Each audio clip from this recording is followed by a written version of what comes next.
Morning, everybody. I hope you're all well and in good spirits. Today's video is about chisme, gossip, rumors. So, as you know, I was suffering a power outage for 3 days.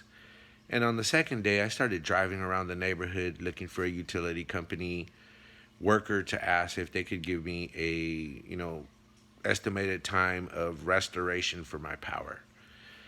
And in doing so, I saw these Mexican vatos going into their house who I'd never spoken to in my life. And I said, "Hey, do you guys have power?" And they said, "Nah." And then they explained that where the tree fell, that person had denied the utility company access to their yard so they could cut the branches that were overhanging the power lines. And that once those branches fell and caused the outage, she was refusing to let them in her backyard.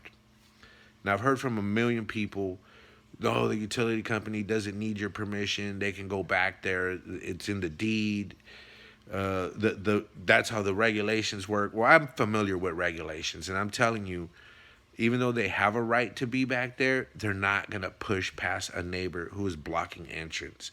And unless that person threatens violence, the person there to work on the lines probably doesn't have the authority to call the cops and say, she's not letting me work on the lines.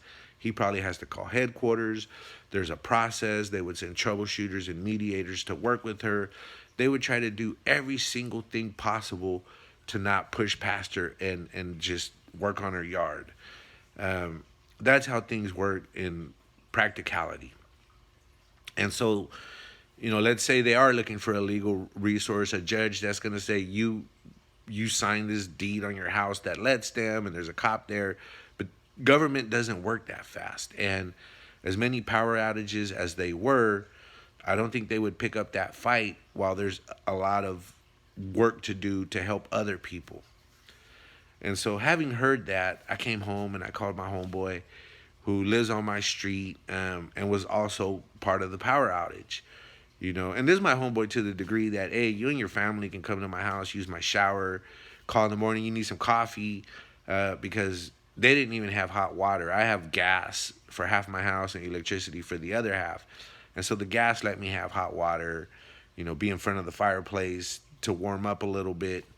But even the fireplace doesn't warm up the house. It kind of just all goes up, right? And so I told him, hey, man, your friggin' neighbor's the cause of all this. That friggin' nut is, she didn't let him cut the power lines, and now she's not letting them back there. And homie was so calm. Come on, man.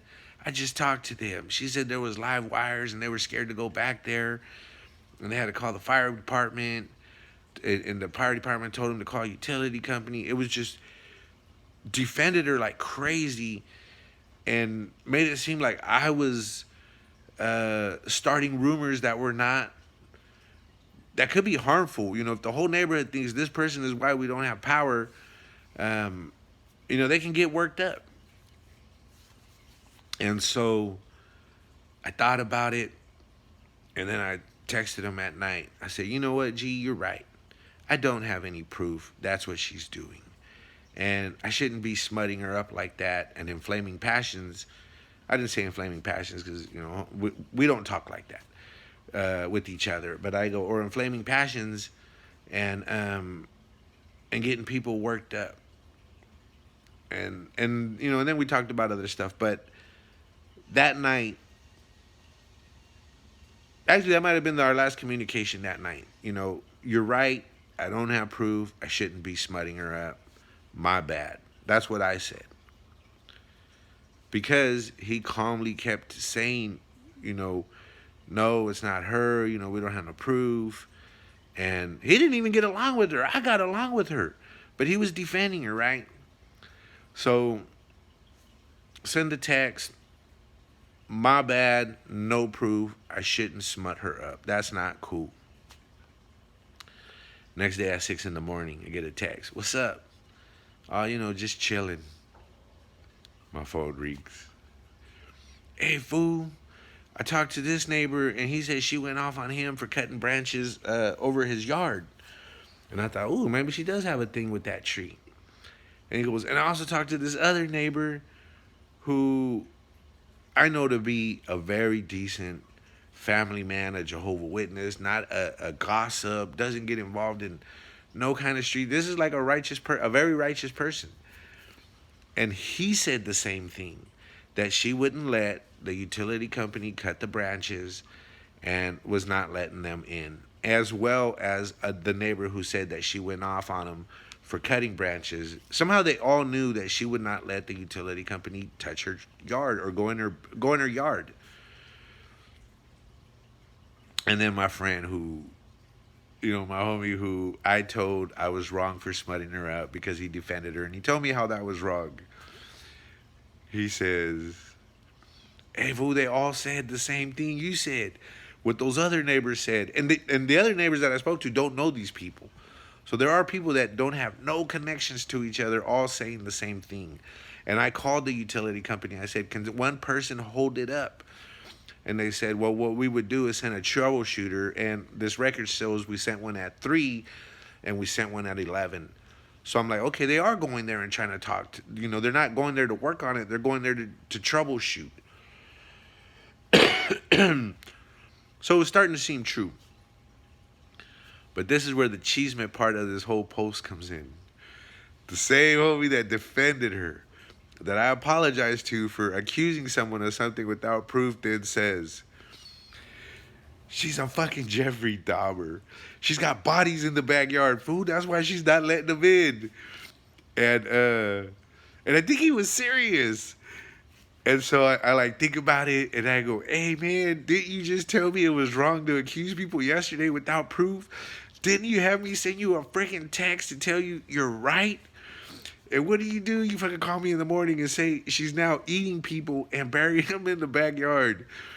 And so there was just a lot of irony there for me. I found that really funny, and that's how Cheesemas get started. That's how rumors go. And it probably doesn't help that we were all under duress and stress because of the outage. But yeah, that's what happened. It went from, this lady, to me, she was all right. And even though she kind of was disagreeable with others, to now there's probably bodies back there, and that's why she wouldn't let them on her property. And in closing, the Chisme part of the story's over. They did end up fixing the lines by going through other people's yards. So they never went in her yard to fix them. And that kind of lends some credibility to what I heard. And the final thing is, in closing, if you're in the Sacramento Municipal Utilities District, they are offering $150 for a hotel to get out of harm's way, because there's another big storm coming starting today with up to 50-mile-per-hour wind gusts and heavy rain, which causes trees to fall over and outages. Because of the previous storm, they're also offering to pay for people's groceries that were lost because of the outage. So if you're in the SMUD utility district, call their customer service line and explain what happened. And if you're in harm's way, please try to get out of harm's way, go to a hotel. And if you lost your groceries and, that's a hard hit, call them and see about getting reimbursed, because, it's things are expensive. And if there's a way to not take any unnecessary losses, maybe they can help. So I encourage you, if you're in Smud's district, to call them to see about getting out of harm's way and maybe getting reimbursed for any groceries you lost during those long power outages. And then keep an eye on ladies with Elvira haircuts and wizard outfits, because they're eating people. Have a good one.